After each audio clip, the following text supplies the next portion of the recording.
March 9, 2009. 180 nautical miles south of Hainan Island, in waters the People's Liberation Army Navy had declared their exclusive undersea domain, Chinese sonar operators tracking what they believed was empty ocean suddenly froze at their monitors.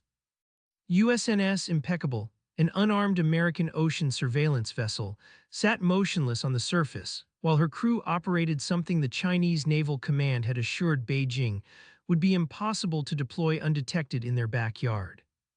Suspended 240 meters beneath Impeccable's hull, a kilometer-long towed array of hydrophones listened in absolute silence to every acoustic signature emanating from the Yulin Naval Base submarine pens just beyond the horizon. 5 Chinese vessels converged on Impeccable in international waters, their crews attempting to sever the towed array with grappling hooks, while PLA Navy headquarters processed an uncomfortable realization. If an unarmed surveillance ship could operate with impunity in waters China had militarized with artificial islands, radar networks, and subsurface sensor grids, what had America's Virginia-class nuclear attack submarines been doing in these same depths for the past decade? Within 72 hours of the Impeccable incident, classified briefings circulated through the Central Military Commission revealing an intelligence failure of historic proportions. U.S. Navy submarines had been mapping, recording, and analyzing every chokepoint, thermal layer, and acoustic corridor in the South China Sea since the Los Angeles-class boats first penetrated these waters during the Cold War, and China's vaunted underwater surveillance network had detected precisely none of them. The confidence radiating from Beijing in the spring of 2009 stemmed from a strategic assumption that had shaped PLA Navy doctrine for 15 years. Chinese admirals reviewing sonar deployment plans for the Spratly and Paracel Islands operated under the belief that modern passive sonar technology combined with chokepoint geography would create an impenetrable detection grid.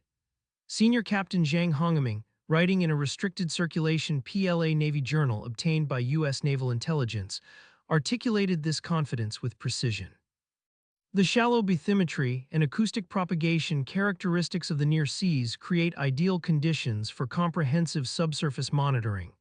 Zhang wrote in a 2007 assessment that would be declassified after his defection in 2012. Foreign submarines attempting transit through the first island chain face detection probabilities exceeding 70% under optimal conditions, rising to 90% during coordinated search operations. The technical annexes accompanying Zhang's report detailed deployment plans for seabed-mounted hydrophone arrays at depths approaching 3,000 meters in the Luzon Strait, complemented by mobile sonar buoys communicating via encrypted satellite uplinks to processing centers on Woody Island and the newly constructed facilities at Fiery Cross Reef. Chinese defense scientists had calculated that this network, once operational, would reduce any submarine's survival probability to a mere 5% if detected during the critical transit phase between deep Pacific waters and the shallow South China Sea basin. The mathematics appeared irrefutable, the physics unambiguous. Yet every calculation rested on a single unexamined premise that American submarine designers had been systematically invalidating since 1975. Chinese sonar engineers assumed they would hear U.S. submarines before those submarines completed their mission. That assumption contained a fatal flaw that would take another decade to expose fully. The Virginia-class fast attack submarine USS Hawaii, commissioned in 2007 as SSN 776, represented the culmination of 5 decades of American investment in what the Naval Sea Systems Command termed acoustic superiority through signature reduction.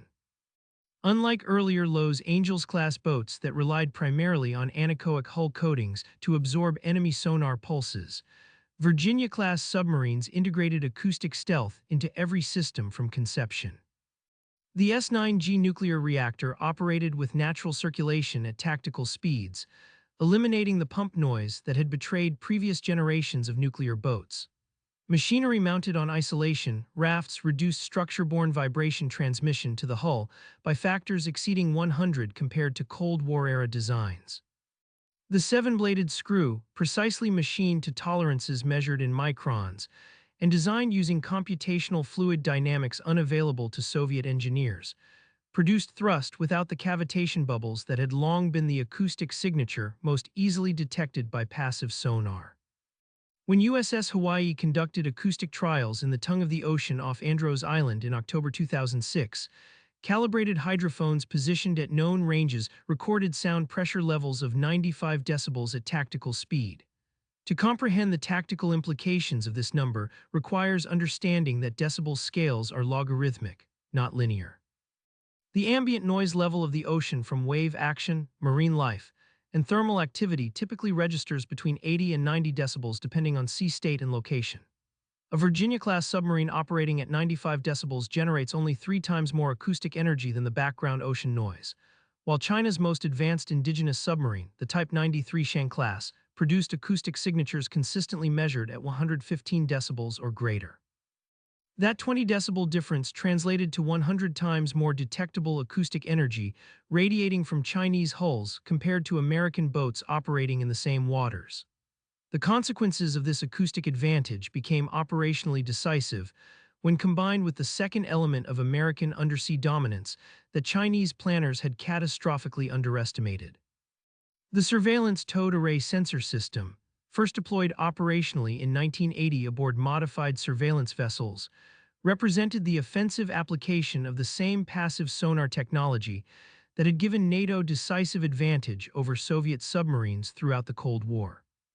SURTASS arrays consisted of hydrophone elements distributed along cables exceeding 300 meters in length, towed at depths where acoustic propagation characteristics remained optimal regardless of surface conditions.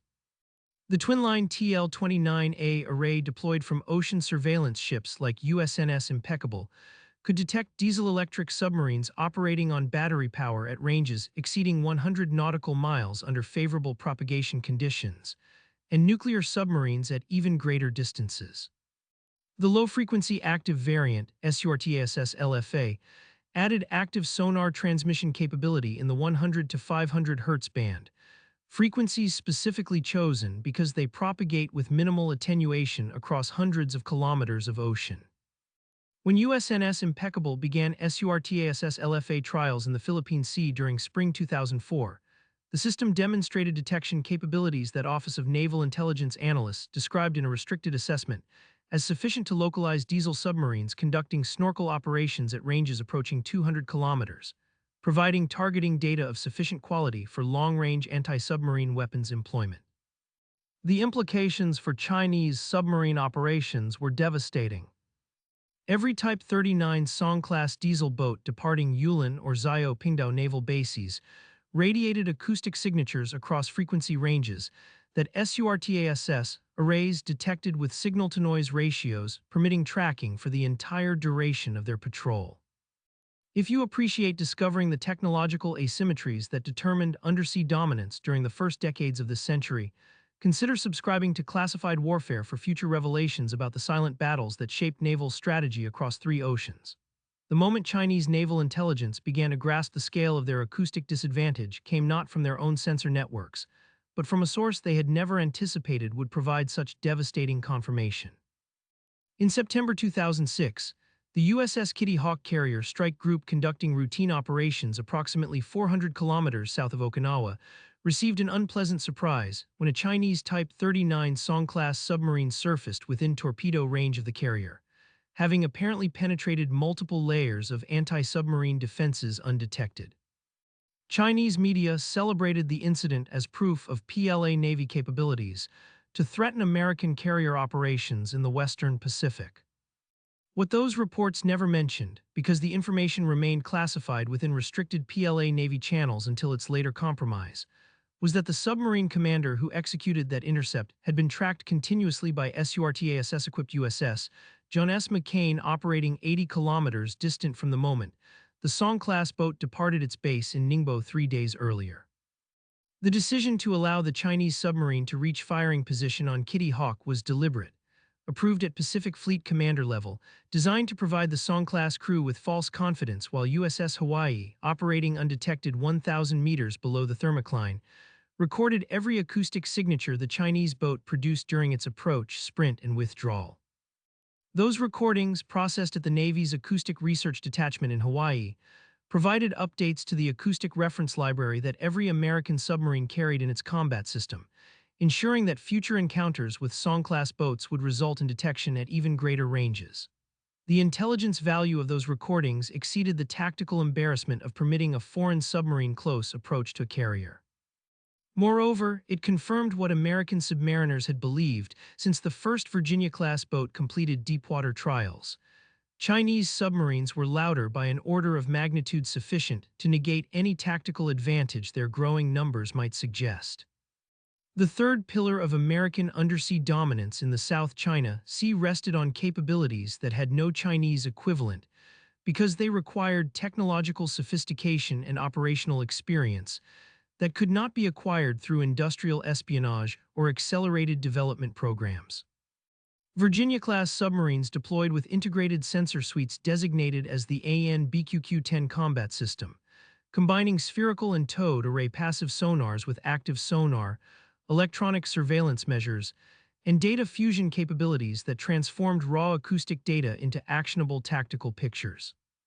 The processing power embedded in the BQQ-10 permitted simultaneous tracking of multiple contacts while maintaining the submarine's own acoustic stealth, a capability that earlier combat systems could not achieve without increasing radiated noise through cooling systems and mechanical components. When combined with the photonics mast that replaced traditional periscopes, Virginia-class boats could collect electronic intelligence, communications intercepts, and visual imagery while exposing only a mast diameter of 15 centimeters above the surface for seconds at a time. These capabilities permitted intelligence collection missions that earlier submarine classes could not execute without accepting detection risks that mission planners deemed unacceptable. USS Texas, operating in the Luzon Strait during May 2008, spent 14 consecutive days recording acoustic signatures from every Chinese naval vessel transiting between the South China Sea and the Philippine Sea, cataloging the unique tonals produced by individual ships' propulsion systems, auxiliary machinery, and even ventilation systems. That acoustic library enabled automated classification of Chinese surface combatants from passive sonar data alone, eliminating the need for visual identification that might compromise a submarine's stealth. Yet the technological superiority embodied in Virginia-class submarines would have provided only tactical advantage without the institutional knowledge and operational experience that the U.S. Navy had been accumulating since submarines first became viable military platforms. American submariners had been mapping the acoustic environment of the South China Sea since the 1960s, when diesel boats operating from Subic Bay collected bathymetric data and sound velocity profiles that revealed the complex acoustic propagation paths created by seamounts, thermoclines, and salinity gradients. By the time Chinese engineers began designing their underwater sensor network in the late 1990s, American submarines had already identified every acoustic shadow zone, every convergence zone, every bottom bounce corridor that could either enhance or degrade sonar performance. The Naval Oceanographic Office maintained databases containing sound velocity profiles, bottom composition analyses, and ambient noise characteristics for every operationally significant location in the South China Sea, data that submarine commanders downloaded before each patrol and that fire control systems incorporated into target motion analysis calculations. This knowledge, accumulated across 5 decades and representing thousands of submarine patrol days, constituted an asymmetric advantage that no amount of Chinese investment in hardware could replicate on compressed timelines. When USS Hawaii transited the Bashi Channel between Taiwan and the Philippines in January 2008, her commanding officer navigated using bathymetric charts that identified a previously unknown seamount rising to within 400 meters of the surface, a feature that created an acoustic shadow zone where even a moderately quiet submarine became effectively invisible to sonar arrays positioned beyond the seamount. Chinese naval charts, based on Soviet-era surveys and limited indigenous hydrographic work, did not contain data of comparable fidelity. The submarine that Chinese sonar operators could not detect was operating in waters American oceanographers had mapped with precision approaching 1-meter vertical resolution. The revelation that American submarines had been operating with impunity throughout waters China considered secure came not from a dramatic detection event, but from the cumulative weight of evidence that Chinese naval intelligence could no longer dismiss. Between 2005 and 2010, U.S. Pacific Fleet attack submarines conducted an average of 43 deterrent patrols annually in the Western Pacific, A sortie rate that Office of Naval Intelligence Assessments indicated included extensive operations within the South China Sea and approaches to Chinese naval bases. During this same period, Chinese ASW forces achieved precisely zero confirmed detections of American submarines outside carefully orchestrated exercises where U.S. Navy participants deliberately operated in ways that facilitated detection for training purposes. This absence of evidence became evidence of absence that Chinese naval analysts found increasingly difficult to rationalize through explanations involving luck, weather, or operational timing. A restricted PLA Navy study completed in 2011 and later obtained through intelligence channels addressed this detection deficit with unusual candor. Our subsurface surveillance architecture demonstrates significant capability against conventional submarine threats operating at typical patrol speeds and depths, the assessment acknowledged. However, against ultra-quiet nuclear submarines employing sound silencing technologies we do not fully understand, operating in acoustic conditions they have extensively mapped, our detection probability approaches statistical insignificance. The report calculated that even with optimal sensor placement and favorable acoustic propagation, Chinese sonar arrays would detect a Virginia-class submarine conducting a covert transit of the South China Sea approximately 7% of the time, insufficient to enable effective interdiction. The remaining 93% of potential encounters would result in the American submarine completing its mission undetected, collecting intelligence that would inform future operations while Chinese forces remained unaware of the penetration. The operational consequences of this acoustic asymmetry extended far beyond intelligence collection and submarine operations. Every Chinese naval vessel, every merchant ship, every surface combatant operating in waters where American submarines maintained persistent surveillance operated under the assumption that their communications, their acoustic signatures, their operational patterns were being recorded and analyzed. This reality transformed the South China Sea from a secure Chinese maritime bastion into contested space, where information dominance belonged entirely to the United States Navy. When Arleigh Burke-class destroyers conducted freedom of navigation operations within 12 nautical miles of Chinese-occupied features in the Spratly Islands beginning in 2015, those surface operations occurred with the knowledge that Virginia-class submarines were positioned to provide early warning of any Chinese attempt to interfere with the transit. The submarines remained undetected, their presence unknown to Chinese forces, yet their positioning fundamentally altered the tactical calculus in ways that prevented escalation. Chinese naval commanders understood, even if they could not explicitly confirm through sensor detections, that American submarines were present. That understanding imposed restraint because any attempt to forcibly terminate a freedom of navigation operation might trigger a submarine-launched response that Chinese surface forces would have no opportunity to counter before weapons impact. Deterrence operated most effectively when the deterring force remained invisible yet credible, a calculus that acoustic superiority had perfected. The final element that completed American undersea dominance in the South China Sea involved capabilities that remained classified at levels exceeding those protecting submarine acoustic characteristics themselves. Virginia-class Block III submarines, beginning with USS North Dakota commissioned in 2014, incorporated the Virginia Payload Module, a hull extension containing 4 large-diameter vertical launch tubes, each capable of carrying 7 Tomahawk cruise missiles. This modification increased each submarine's strike capacity from 12 to 40 Tomahawks, transforming attack submarines from primarily anti-submarine and intelligence platforms into capital ships capable of independent strike operations against land targets. A single Block III Virginia-class submarine operating undetected in the South China Sea could hold at risk every Chinese military installation on artificial islands throughout the Spratly chain, every radar site, every surface-to-air missile battery, every communications node that Chinese engineers had constructed to project power across the 9-dash line. The strike planning calculations were straightforward. Tomahawk Block IV missiles possessed a range exceeding 2,400 kilometers, flight profiles that included sea-skimming terminal approach phases, and GPS guidance accuracy measured in single-digit meters. A submarine positioned 200 nautical miles east of Mischief Reef could engage targets throughout the Spratly Islands in Hainan and on the Chinese mainland itself without maneuvering from its patrol station. The missiles would arrive without warning, because the submarine's acoustic signature remained below detection thresholds, and because Tomahawk sea-skimming profiles exploited radar horizons to delay detection until seconds before impact. Chinese air defense networks optimized to engage high-altitude aircraft and ballistic missiles possessed limited capability against subsonic cruise missiles arriving from unexpected azimuths at altitudes below 50 meters. Even a robust defense might intercept 70% of incoming Tomahawks under optimal conditions. That still meant 12 warheads reaching their targets from a single submarine salvo, sufficient to eliminate every above-surface structure on an artificial island and crater every runway.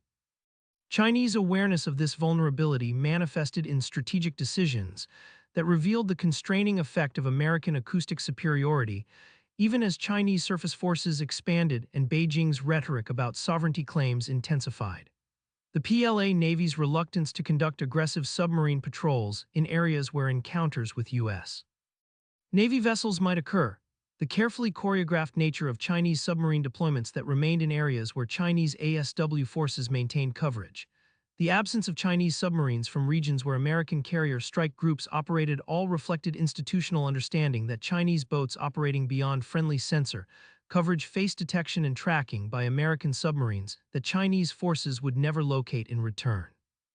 This acoustic disparity created a form of undersea domain denial, where Chinese submarines remained effectively confined to waters adjacent to mainland China, while American submarines operated globally without comparable constraints. A 2016 assessment by 3 PLA Navy officers published in a Chinese military journal captured this frustration with remarkable clarity for a document originating from a military that typically projected confidence in public statements. The peacetime operations of Chinese submarines face extremely high vulnerability to U.S. Navy undersea surveillance systems, Senior Captain Zhang and his co-authors wrote.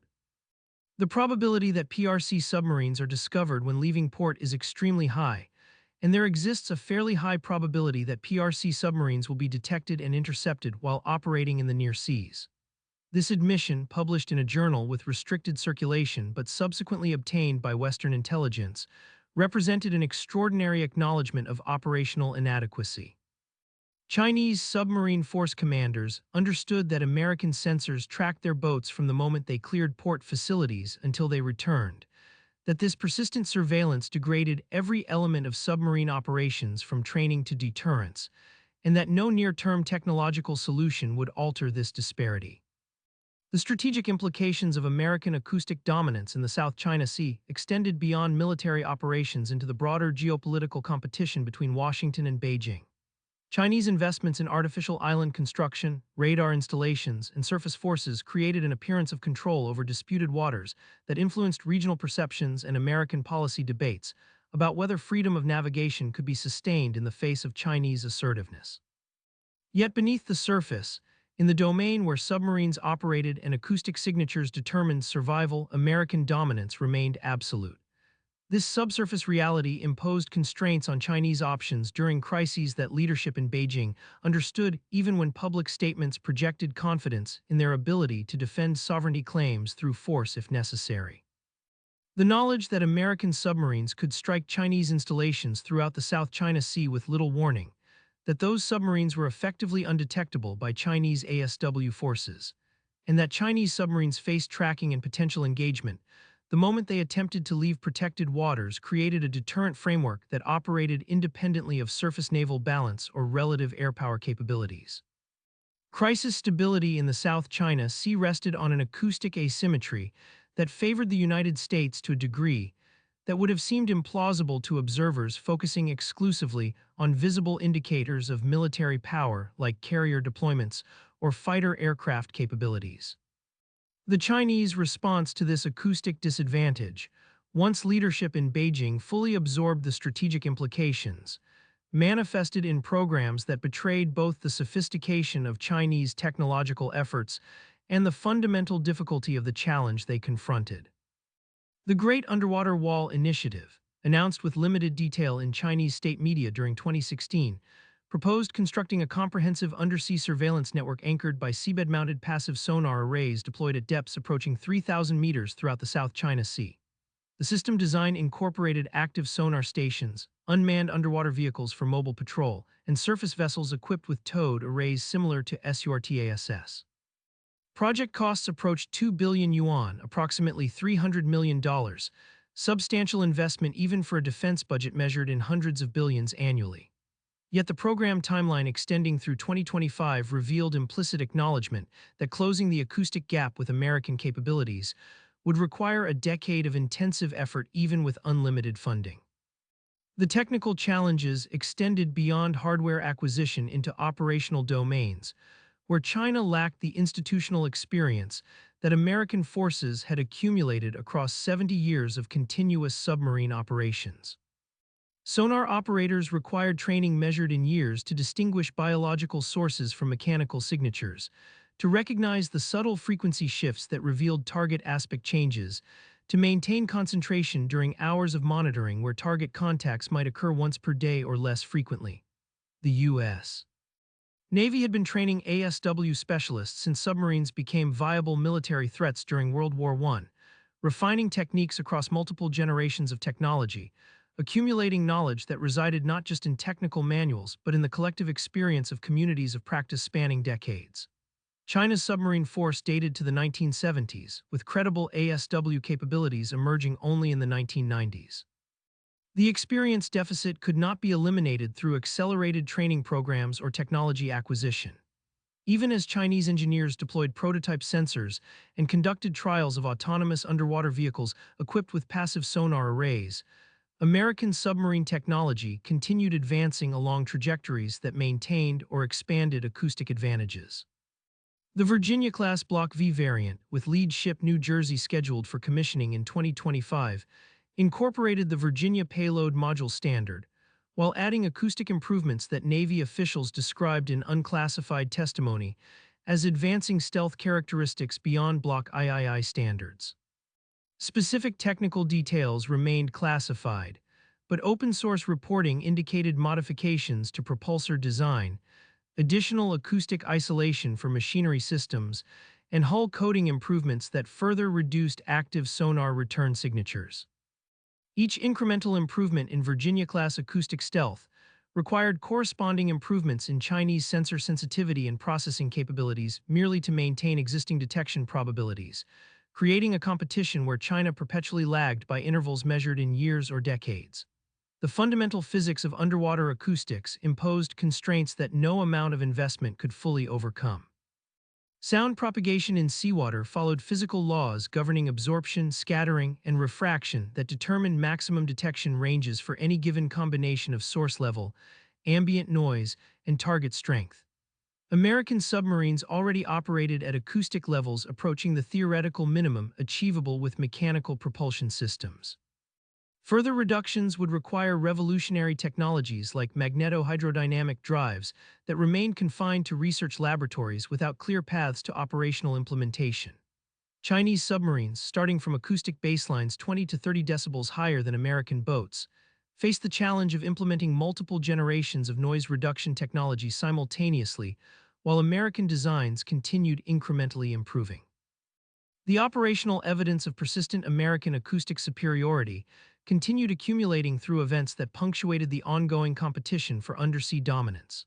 In October 2021, reports emerged that a U.S. Navy submarine had struck an uncharted seamount while conducting operations in the South China Sea, an incident that resulted in injuries to crew members and damage requiring the boat to surface and transit to Guam for repairs.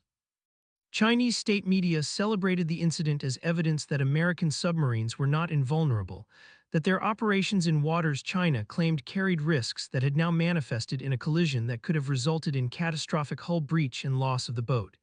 Yet the reporting glossed over the more significant revelation embedded in the incident. A U.S. Navy submarine had been operating submerged in the South China Sea, conducting a mission that remained classified even after the collision forced acknowledgement of the boat's presence, and Chinese ASW forces had not detected its presence prior to the accident. The submarine had transited into the area undetected, conducted its mission undetected, and would have completed its patrol and departed undetected had an underwater navigation hazard not intervened. Chinese sonar operators monitoring the incident location detected the submarine only after the collision generated transient acoustics, dramatically exceeding any signature the boat produced during normal operations.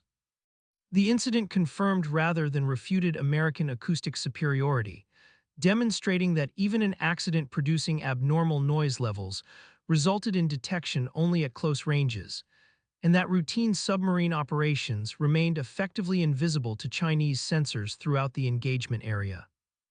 The broader strategic reality that emerged from 2 decades of undersea competition in the South China Sea validated assessments that acoustic superiority would determine undersea domain control more decisively than platform numbers or geographic proximity. China operated approximately 60 submarines by 2022, a force that exceeded U.S. Pacific Fleet submarine strength and represented the second-largest submarine fleet globally. Yet quantity provided no offset to quality when acoustic signatures differed by factors of 10 or more. A Virginia-class submarine conducting covert operations in waters adjacent to Chinese naval bases faced detection probabilities measured in single-digit percentages, even when Chinese ASW forces actively searched. Chinese submarines operating in the same waters confronted detection probabilities approaching certainty once American sensors achieved initial localization. This disparity transformed submarine operations from symmetrical competition, where both sides faced comparable risks, into an asymmetric environment, where American boats operated with freedom of action, while Chinese submarines remained confined to defensive positions in areas where friendly forces provided sensor coverage and potential protection. The strategic implications extended to every scenario involving potential conflict in the Western Pacific. Chinese war plans that depended on submarine interdiction of American reinforcement convoys faced the reality that Chinese boats would be detected, localized, and engaged before achieving firing positions on their targets.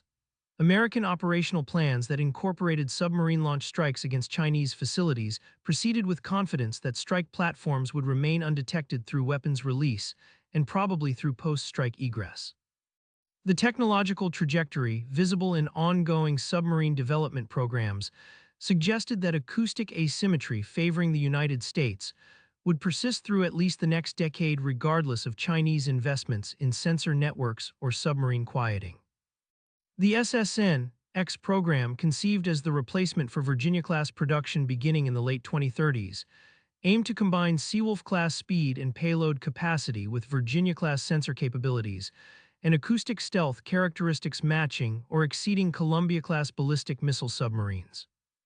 Columbia-class acoustic signatures, while remaining classified, were described in congressional testimony as representing generational improvement over existing platforms, language that indicated noise levels approaching or reaching the acoustic background of ocean ambient sound. A submarine operating at acoustic levels indistinguishable from environmental noise would be undetectable by passive sonar regardless of sensor sensitivity or array aperture, effectively achieving acoustic invisibility through physics rather than stealth geometry. The implications for Chinese ASW efforts were stark. Every passive sonar array, every hydrophone network, every towed array system that Chinese engineers deployed operated on the assumption that target submarines would generate acoustic signatures exceeding ambient ocean noise by margins sufficient to permit detection through signal processing and array gain. If American submarines achieved acoustic signatures matching ambient noise levels, passive detection would become impossible without visual confirmation or active sonar prosecution. Active sonar revealed the position of the transmitting platform and required power levels that created environmental concerns and operational limitations, making it unsuitable for persistent surveillance operations. The Chinese underwater sensor network, regardless of how many hydrophones engineers installed or how sophisticated the signal processing algorithms became, would detect nothing if American submarines generated no acoustic signature distinguishable from the ocean environment. The moment when Chinese strategic planners fully internalized the implications of American acoustic superiority remained classified in assessments that have not been publicly disclosed, but evidence suggests that recognition drove policy decisions that shaped regional security dynamics through the first quarter of the 21st century. China's reluctance to escalate maritime confrontations beyond Coast Guard and maritime militia operations, the careful constraints that characterized PLA Navy responses during freedom of navigation operations, the absence of aggressive submarine patrols in areas where encounters with American vessels might occur all reflected institutional understanding that undersea domain control belonged entirely to the United States Navy, and that no near-term technological developments would alter this reality. The South China Sea, despite China's construction of military facilities on artificial islands and deployment of surface forces throughout disputed waters, remained transparent to American intelligence collection and accessible to American submarines conducting operations that Chinese forces could neither detect nor prevent. This operational reality imposed strategic constraints on Chinese options during crises that persisted despite the visible expansion of Chinese naval capabilities across 2 decades of sustained investment. The submarines that China could not detect determined strategic outcomes more decisively than the surface ships that satellite imagery could count. Join us here at Classified Warfare as we continue uncovering the technological innovations and operational capabilities that determined maritime dominance beneath the waves, where silence constituted the ultimate weapon and acoustic superiority decided the outcome before surface forces ever engaged. The competition for undersea control in the South China Sea demonstrates how technological advantage concentrated in a single domain can negate adversary investments across multiple others, revealing that the most decisive battles are often those where detection never occurs and where dominance manifests not through visible force, but through capabilities that remain hidden in the depths until the moment deterrence must become action.